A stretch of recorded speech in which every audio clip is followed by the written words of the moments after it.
All right, in other news tonight, the president is slamming Hillary Clinton after she viciously attacked white female voters who pulled the lever for President Trump. Remember this. Take a look. Her last statement about women, they have to get approval from their husbands, their sons, and their male bosses to vote for Trump.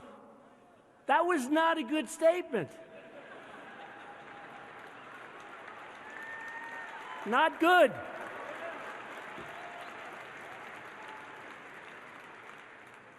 You notice how fast the Democrats have run from these statements now? They are disavowing those statements like I've never heard before. She's wrong. People that were her biggest supporters are now saying, what is she doing? Why doesn't she just go home? But that was not a good statement. Very pathetic. Of course, Hillary Clinton can't stop talking and complaining about her stunning election defeat, blaming everybody. And she is once again attacking President Trump. Here's what she said in a recent interview. Pathetic. She needs to get over it. He has undermined the office and used it to enrich himself and his family.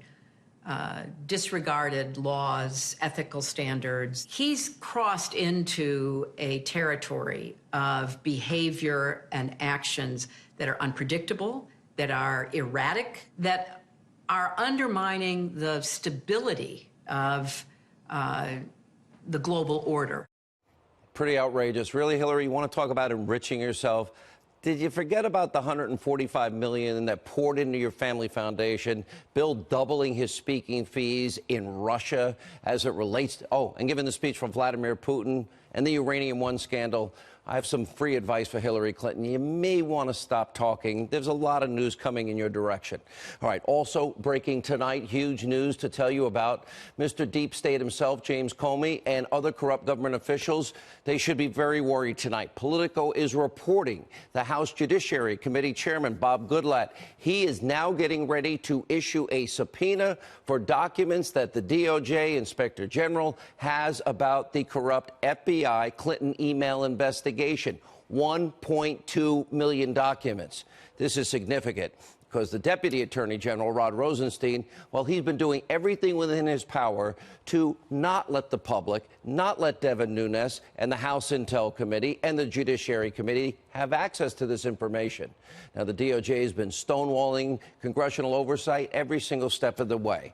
Now, why is that? Why doesn't Rod Rosenstein, why doesn't the Department of Justice want you, the American people, congressmen, it's their job to do oversight, to see all of the documents related to how poorly the Clinton email investigation was and what corruption may be underlying all of this?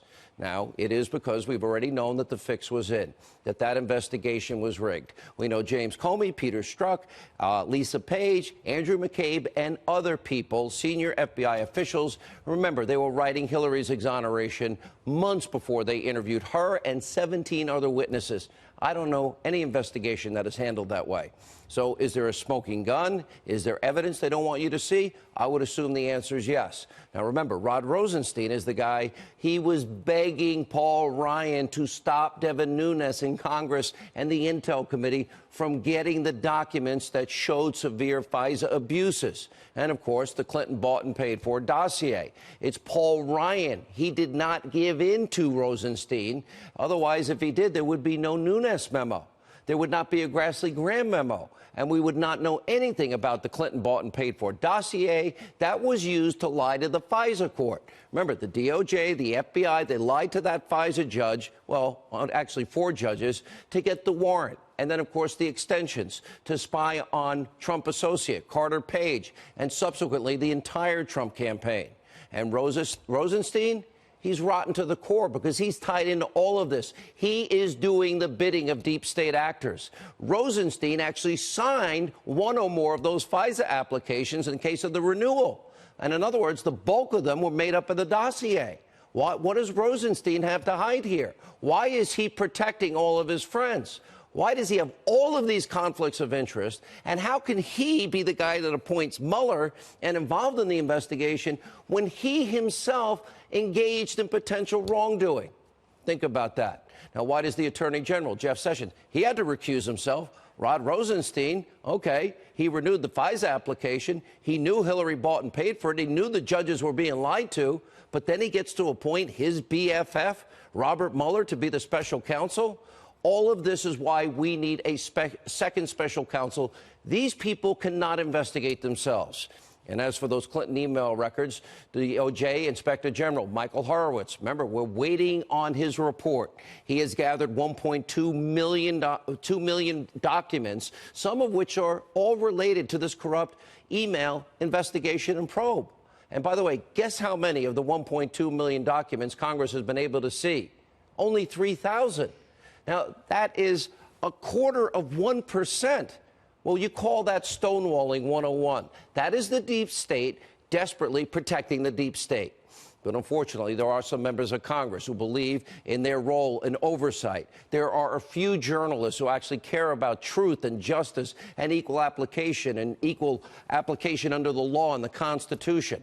People willing to put themselves out there and follow the truth, the facts, the evidence. All right, also brand new tonight, House Majority Leader Kevin McCarthy, House Majority Whip Steve Scalise. They are joining now the chorus that is now finally calling for what we have been calling for, the appointment of a second special counsel. The facts, the evidence of wrongdoing and lawbreaking are incontrovertible and overwhelming. Here is what Congressman McCarthy is saying. Let's take a look. So we know that McCabe has lied by the independent inspector general found it, and now he's saying about Comey may have lied as well. So I don't think this is the end of it. But that is why we need a second special counsel. And I give Chairman Gowdy and Goodlatte a lot of credit and all those members. They sent that letter to Jeff Sessions. He is looking at it. But we need the ability, because an inspector general does not have subpoena power outside of the direction. So we need somebody to look at this, and not from the inside, because you can't trust what's happening right now. Well said, Kevin McCarthy. And Congressman Scalise, he is out with a statement. It reads in part, the credibility of the Mueller investigation will be in doubt unless we get to the bottom of the many serious questions regarding the FBI's handling of their investigation of the Trump campaign, as well as their investigation, or lack thereof, into Hillary Clinton's negligent transmission of classified material over her unauthorized email server.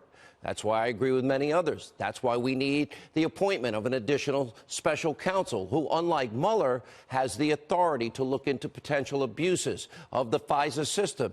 That allowed the Democrat-funded Steele dossier. Oh, I thought foreigners weren't supposed to impact our elections with Russian lies. But anyway, to serve the basis for the initial FBI investigation.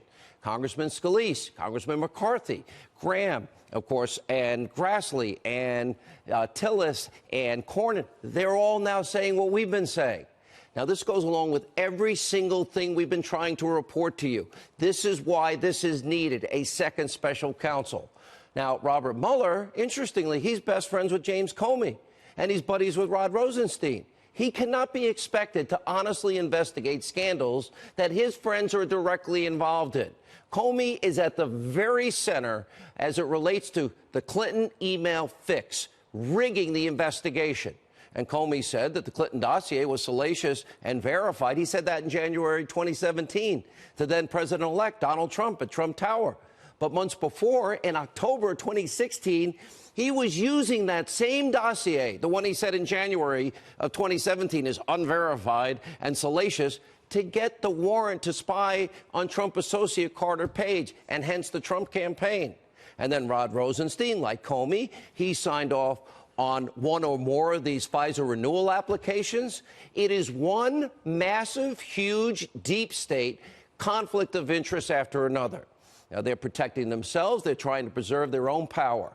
We cannot allow this to happen if we want law and order to reign in this country, if we want to be a constitutional republic. We've got to investigate the investigators. We've got to literally drain the swamp and the sewer. And that brings us to our special investigation. Who is Robert Mueller? Everybody says he's the greatest guy in the whole wide world. Just trust us. Well, members of Congress, the mainstream media, they've been trying to convince you, the special counsel, he is beyond reproach. Sort of like climate change. Oh, nobody disagrees with us. No scientist does. That's not true either. Mueller is the utmost man of integrity. Well, we've been doing some digging, and we found some things you need to know about. And tonight we're going to tell you who Robert Mueller really is. There's a brand new report from investigative reporter Sarah Carter. Robert Mueller's career has been anything but impeccable. One of the worst stains on his record comes from his time in Boston, where he served as assistant U.S. attorney and acting U.S. attorney in the 80s. During this time, notorious Boston mob boss Whitey Bulger, he was actively engaged by the FBI as an informant. The relationship between Bulger and the Bureau was wrought with nothing but corruption and criminal collusion. This might explain why he's best friends with Andrew Weissmann. Now, Bulger's FBI handler, a guy by the name of John Connolly, actively covered up for many of the horrific crimes that were committed by Bulger and his associates, including one instance where 4 men were wrongfully framed and convicted and imprisoned for decades, all for a murder it turns out they did not convict. Sounds like Andrew Weissmann's record. The men were ultimately exonerated. A judge awarded $101 million in damages, but not before 2 of the men actually died in prison. Robert Mueller was the U.S. attorney in charge while these men were rotting in prison, while certain agents in the FBI under Mueller covered up the truth. Oh, let's see. Andrew Weissmann was excoriated by 2 judges for withholding exculpatory evidence.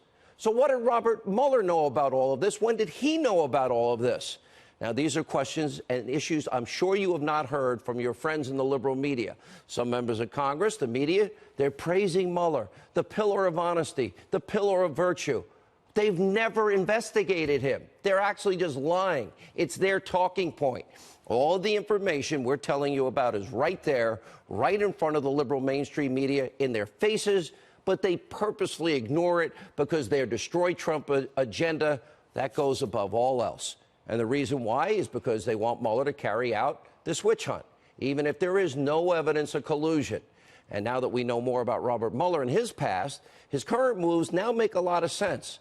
Mueller didn't appoint in this particular case. What did he appoint? A merry band of huge Democratic donors. He didn't do it by accident. And appointing Andrew Weissmann to be, quote, his pit bull, according to the New York Times, that wasn't a mistake either. Weissmann's the type of prosecutor that Mueller wants to try and bring down President Trump with. Weissmann has withheld exculpatory evidence in multiple cases. He put the accounting firm Arthur Andersen out of business. Tens of thousands of people lost their jobs. That obstruction of justice case was later overturned by the U.S. Supreme Court. Oh, how often do we hear about 9-0 unanimous rulings? That's what happened. Now, Weissmann also robbed 4 Merrill Lynch executives of their liberty. He sent them to jail for a year. That conviction was overturned by the 5th Circuit Court of Appeals. And if you're surprised by any of this, you should not be. Robert Mueller has an agenda. He's carrying out a witch hunt. This is par for the course.